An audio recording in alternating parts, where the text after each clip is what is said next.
അല്ലെങ്കിൽ വയറിംഗ് ശേഷം നമ്മുടെ ഭിത്തികളൊക്കെ ക്രാക്ക് ആവുന്ന ഒരു സാഹചര്യം കണ്ടിട്ടുണ്ടാവും.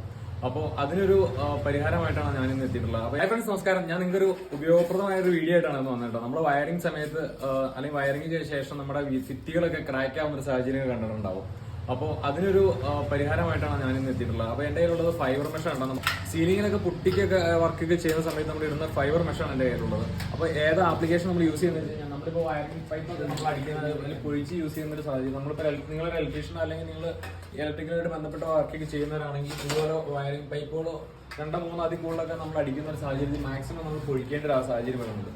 അപ്പോൾ ഇതിനകത്ത് നമ്മൾ എന്ത് പ്ലാസ്റ്റ് ചെയ്താലും നമുക്ക് ഈ പറഞ്ഞ പോലെ കുറച്ച് നാൾ കഴിയുമ്പോഴത്തേക്കും ഈ ഓരോ ലൈൻസ് വീഴുന്ന ഒരു അവസ്ഥ നമ്മൾ ഫീൽ ചെയ്തിട്ടുണ്ടാവും. അപ്പോൾ നിങ്ങളുടെ വീട്ടിലുള്ള പല വീഡിയോകളിൽ കണ്ടിട്ടുണ്ടാവും. അപ്പോൾ അതിനൊരു പരിഹാരമാണ് ഈ പറഞ്ഞ ഫൈബർ മെഷ്. അത് നമ്മളിത് തേപ്പിന്റെ ഒപ്പം തന്നെ ഈ ഒരു ഫൈബർ മെഷീൻ കൂടെ ഇതിനകത്ത് കൂടി ചേർക്കുകയാണെങ്കിൽ ഈ പറഞ്ഞ ഒരു ക്രാക്ക് നമുക്ക് ഒഴിവാക്കാൻ പറ്റും. അപ്പോൾ നിങ്ങൾക്ക് ഈ വീഡിയോ ഇഷ്ടപ്പെട്ട് കഴിഞ്ഞാൽ അല്ലെങ്കിൽ ഈ വീഡിയോ നിങ്ങൾക്ക് ഉപകാരപ്രദമായിട്ട് തോന്നുകയാണെന്നുണ്ടെങ്കിൽ ഈ മറ്റുള്ള ഇലക്ട്രീഷ്യന്മാരിലേക്ക് അല്ലെങ്കിൽ മറ്റുള്ള സുഹൃത്തുക്കളിലേക്ക് ഈ വീഡിയോ മാക്സിമം ഷെയർ ചെയ്യുക. അപ്പോൾ നമ്മുടെ ചാനൽ ഒന്ന് ഫോളോ ചെയ്യാനും കൂടാനും ശ്രമിച്ചോളൂ. അപ്പോൾ ഇതുപോലുള്ള ഇൻഫോർമേറ്റീവ് ആയിട്ടുള്ള വീഡിയോസ് ആയിട്ട് ഇനി കാണാം. ബൈ.